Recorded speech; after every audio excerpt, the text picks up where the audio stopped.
George Foreman is. My grandfather fought John.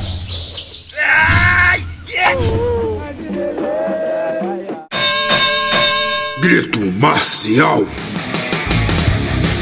Próxima. É o mestre Pop. É o mestre Pop. Mais duas aqui? Se você não entender de novo. Eu... Porque tem uma aí que eu compliquei um pouco. Cada vez mais. Não entendeu o que eu escrevi, né? Cada vez mais a capoeira tem perdido adeptos. Qual o motivo? Deixa eu ler para o senhor aqui. Já entendi. Já entendeu? Porque a capoeira... Pergunta, a capoeira cada vez mais vem perdendo o número de praticantes. O que fazer para mudar? Eu acho que este fenômeno de perda de adeptos, ela acontece não só na capoeira, mas acontece em todas as artes, que torna-se mudismo, entendeu? Que é cooptada pela mídia, por exemplo, entendeu? Isso aconteceu com Kung Fu, aconteceu com o judô num primeiro momento, como arte marcial que de massa mesmo, né? Se torna uma coisa, meio que um modismo mesmo. Aconteceu com o karatê, depois aconteceu com a capoeira simultaneamente com o jiu-jitsu, a massificação, mundialização do jiu-jitsu, aí depois do Muay Thai. Então esse fenômeno de esvaziamento do espaço da capoeira é um fenômeno que se dá com todas as artes, mas eu acho que existe uma questão bem específica, na minha opinião, de esvaziamento do espaço de participantes na prática da capoeira, do fortalecimento das instituições de capoeira, dos grupos de capoeira. Eu acho que os grupos de capoeira, eles um paradoxo, na verdade, contribui para a difusão da capoeira no mundo, mas ao mesmo tempo contribui para o esvaziamento em função das relações que se estabeleceram historicamente aí, né? Os grupos competindo de forma muito hostil, muita violência, no momento em que tinha muita gente na capoeira e muita gente se afastou da capoeira naquele momento.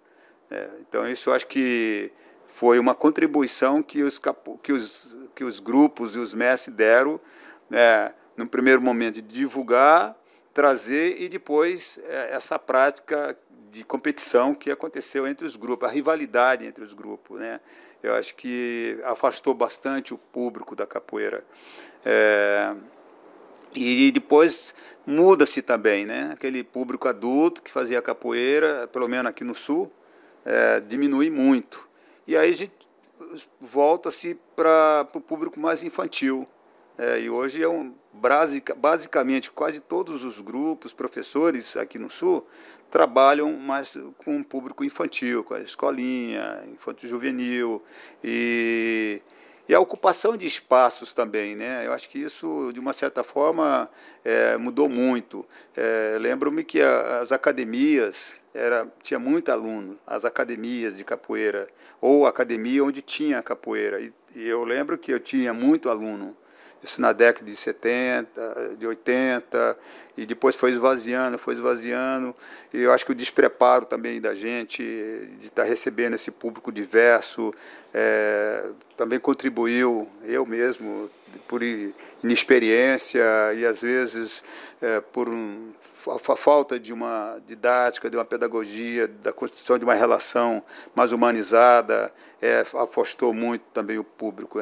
Assim, eu acho que muito do afastamento do público da capoeira deu-se também da forma de relação de poder que os mestres muitas vezes exerciam sobre os alunos e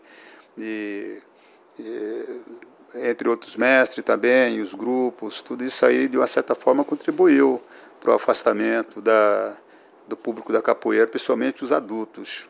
Por isso que a gente foi para trabalhar com crianças, né, que é muito mais difícil do que trabalhar com adulto. Você pensa, vou dar aula para criança, é mais difícil dar aula para criança do que para adulto, na minha opinião, né? Agora, o que fazer para trazer o público de volta para a capoeira é uma pergunta que objetivamente, eu não sei lhe responder, cara, sabe?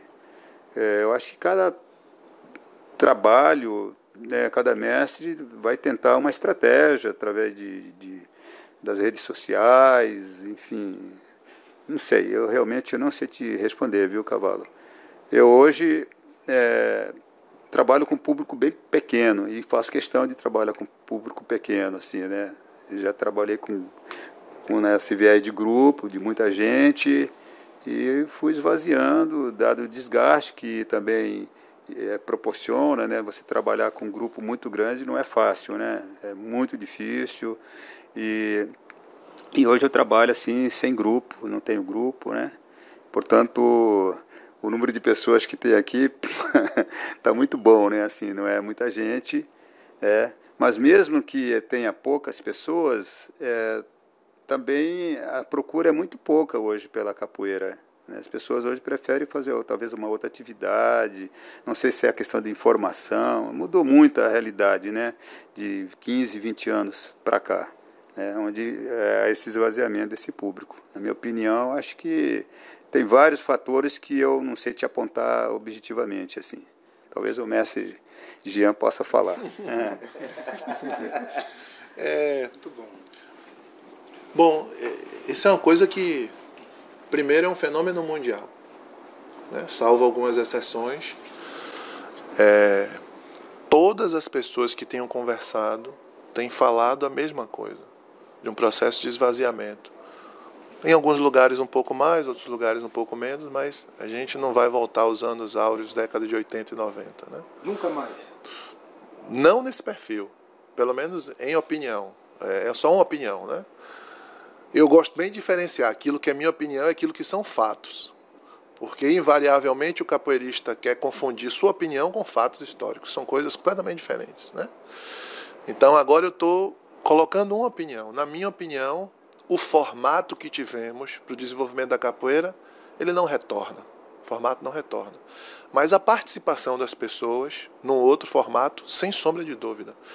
Veja só, se a gente compara década de 80 e 90 com hoje, a quantidade de pessoas treinando diretamente nos grupos de capoeira diminuiu.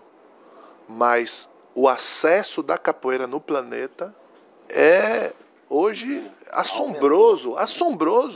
A quantidade de pessoas que têm se interessado por capoeira no planeta, das diversas formas possíveis, porque se a gente sai do foco exclusivo do cara que vai se matricular para tomar aula, mas a pessoa que se interessa pela pedagogia da capoeira, ou por investigar a capoeira, ou pela musicalidade da capoeira, ou a capoeira no teatro, das diversas formas, o público aumentou vertiginosamente, né?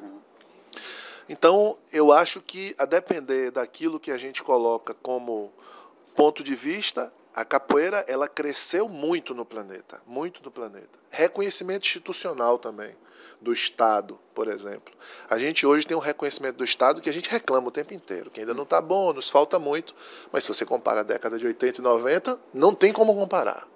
Editar o público para mestre de capoeira, isso é sonho. Isso é sonho, isso aí era coisa impensado, né?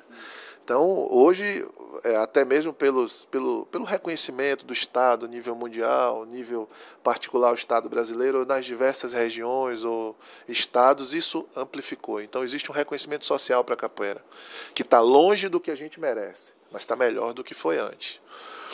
Acho que um outro fator importante que é preciso considerar é que hoje existe um preparo melhor da comunidade para lidar com o público, de toda a comunidade no geral. Desde o mestre mais endurecido, a vida acabou amolecendo ele um pouquinho, até aquele cara mais jovem que está na flor de acesso às informações. Eu estou falando agora da pedagogia da capoeira, o trato, como a gente está, né? O senhor falou da experiência do senhor. Vivi o mesmo. Eu era um coronel. O coronel ainda está em mim em alguns momentos, né? Mas era o coronel perverso, aquele que Paulo Freire, né? Paulo Freire fala na obra dele que o oprimido traz dentro de si, sendo gestado, o opressor. E quando ele pode, ele vira o mais... Eu era esse cara cruel, o cara que mandava e tal. Fruto da insegurança, né? O inseguro por estar jovem fazendo aquele trabalho ali. Então achava que quanto mais endurecido eu tivesse, mais respeitado seria. Então eu acho que é um fluxo que todo mundo passa. E a vida foi mostrando que ou você procura se civilizar, ou você vai ficar sozinho, né? Então eu acho que, como diz na gíria, na tora, a gente, enquanto comunidade, foi se qualificando um pouco mais como gente. Então isso é um fator positivo, né? como resolver o problema do esvaziamento específico dos grupos. Não tem, concordo com o mestre Pop, não tem uma fórmula de bolo, porque apesar disso ser comum em muitos lugares, as motivações são diferentes. Eu, pelo menos, tenho enxergado isso nos diferentes lugares. Mas talvez um passo interessante seja reconhecer que o formato da capoeira hoje tem que ser outro, porque o tempo hoje é outro. Então, eu trouxe exemplos. A capoeira ela não está enfraquecida no grupo, mas ela nunca teve tão forte na escola. A capoeira talvez esteja enfraquecida com jovens e adultos, na quantidade, mas nunca teve tão forte por dentro do trabalho com crianças. Né? Então, não sei, eu tenho pensado nesses contrapontos para não enlouquecer e sair correndo e desistir da capoeira. Né? Mas são contrapontos interessantes para que a gente não fique pensando que está só no fundo do poço. Né? A gente está vivendo um outro time, um outro tempo. Né? Víamos conversando no carro. Por que experiências como o Movimento Novo do Rio de Janeiro têm chamado tanta atenção?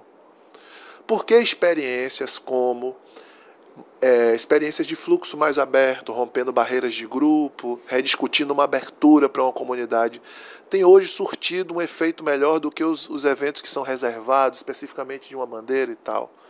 Porque o fluxo de entendimento hoje é outro. Mas isso é porque somos bonzinhos? Não, é porque essa é a reinvenção de um negócio. A minha crítica não é a forma como cada um de nós tem adotado a capoeira hoje. É na má fé de não dizer que essa é a reinvenção do campo do negócio. Porque não tem problema nenhum em viver da capoeira profissionalmente, em ganhar dinheiro da capoeira profissionalmente.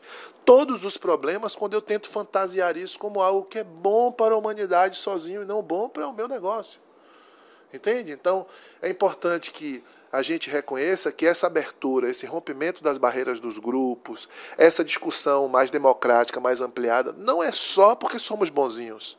É porque, neste momento histórico, esse tem sido o mecanismo de ressignificação do modo de produção capitalista. E a gente conversava no carro sobre a diferença do Fordismo e o Toyotismo, por exemplo. As relações de trabalho mais flexíveis. Né? Hoje eu contrato a partir de uma demanda de oferta e procura. Eu não tenho excesso de produção como tinha no passado. Talvez seja chato, maçante falar sobre essas coisas que são de base econômica para a comunidade de capoeira, mas o entendimento dessa base econômica e como ela tem influenciado a nossa comunidade respondem muita coisa sobre a capoeira. Então, é um processo de ensino-aprendizagem hoje muito mais fluido. E se a gente, de alguma forma, não se adapta sem ser subserviente à perda de alguns valores, né, que a gente tem, que discutimos aqui em ancestralidade, as coisas não vão melhorar, não vão fluir. Bom, eu tenho pensado assim, com esperança. Cavalo, a pergunta de novo, faz de novo aí a pergunta, por favor. O esvaziamento das academias e a solução para isso. Então, aí vem o lado esporte da situação. Quando a gente fala em esporte, a gente fala em uma formação que já existe milhares de anos, né? Bom, a solução que eu vejo que essa nova roupagem é pelo esporte agora. O que o esporte agrega? O profissionalismo, a carreira profissional, a formação de um professor, pelo qual a gente não teve essa educação. A gente teve educação ancestral, de um mestre passar por uma pessoa, tivemos essa. E pelo esse fato que não existia essa necessidade naquela época, acarretou no que acontece hoje em dia. Né? Lógico que existiu a popularidade da capoeira nos anos 80, e pelo fato daquilo, das pessoas não estar preparadas, porque a gente vivia uma tradição, que na verdade no esporte, a tradição do esporte é a regra. O que é uma tradição? Uma regra, 3 berimbau, é uma regra, certo? Porque na minha época eu vi 5 berimbaus. Tradição para mim, cada mestre levava o seu próprio berimbau, armava o seu próprio berimbau e tocava o seu próprio berimbau. Então, quando a gente fala de tradição, a gente fala de regra. Então aquelas regras eram quebradas, que hoje em dia não pode ser mais quebrada dentro do esporte. Então regra é regra. Ela pode ser mudada, como acontece. Hoje em dia, quando eu falo de esporte, eu falo em grandes organizações como a FIFA. Hoje tem um video referee, que é o segundo olho do juiz, do árbitro. Então, são as regras que são mudadas, que eles avaliaram, que é um processo de esporte, mais uma vez falando, que é uma avaliação pelo qual a gente não faz uma avaliação, porque nós, capoeiristas, de vez em quando, não quer ser crítico, não quer receber críticas. E crítica é avaliação.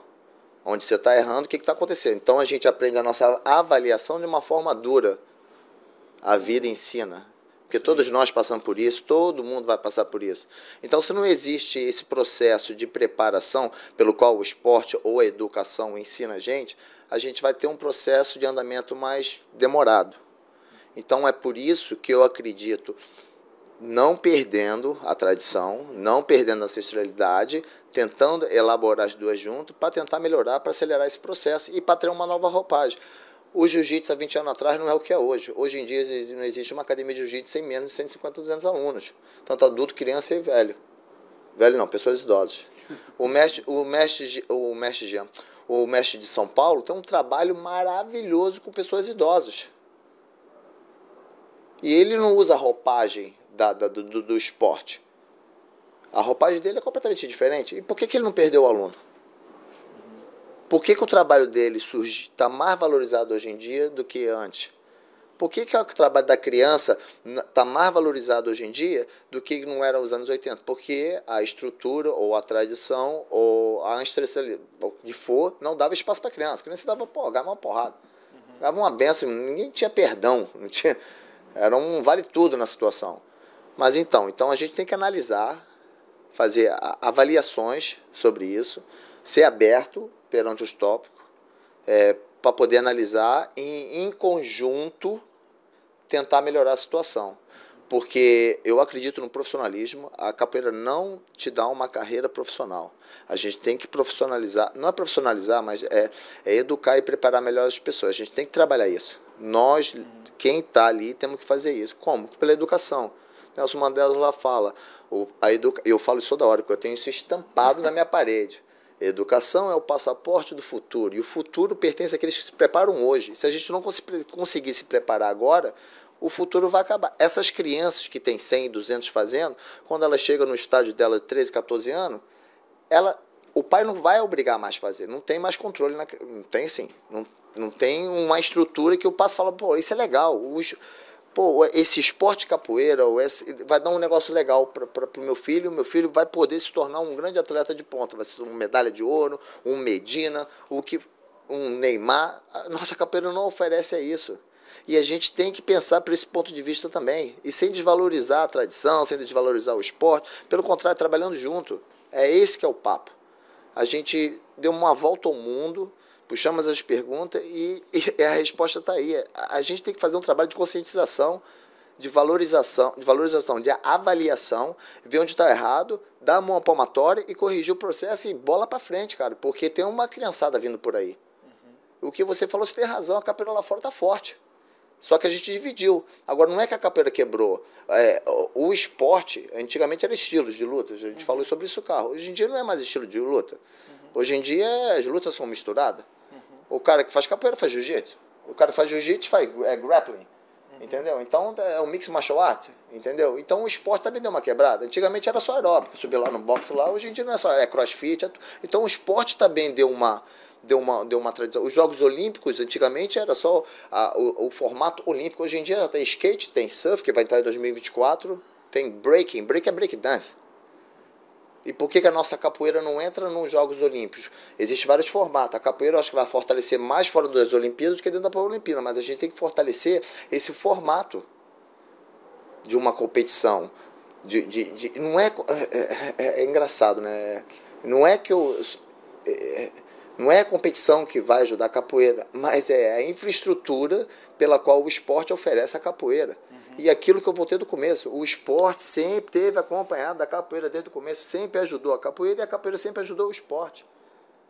Mais uma vez, Siriaco, Bimba, Pastinha tiveram o apoio dele, tiveram o pontapé, tiveram a pilastra dele pela formação de esporte. Então a gente tem que botar energia nisso, a gente tem que falar sobre isso, a gente tem que conversar sobre isso e juntar as pessoas. Aquele que não tem conhecimento, não fale, por favor, porque às vezes muitas pessoas falando. Então o que acontece? Os grupos ou as lideranças se fecham e tentam reorganizar.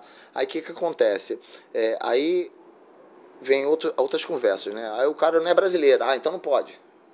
Não é ancestral o brasileiro fazer uma parte. Não é. O cara tem o preparo da organização. O cara tem uma preparação para fazer isso.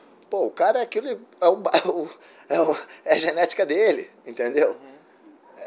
essas coisas que a gente realmente... Então, a minha pergunta é, primeiro, a gente tem que avaliar onde que está. Segundo, é reestruturar. E o terceiro é tentar mudar, entendeu? Mas não perder os valores. É isso que é o negócio. Não perdendo as tradições, não perdendo a ancestralidade, não perder os valores, mas pode mudar. Então, é por isso que eu acredito nessa roupagem esporte. Então, eu acredito, voltando à pergunta, que é sempre importante, eu acredito que pelo esporte a gente pode alcançar, a gente pode agregar mais uma vez junto dentro da história da capoeira.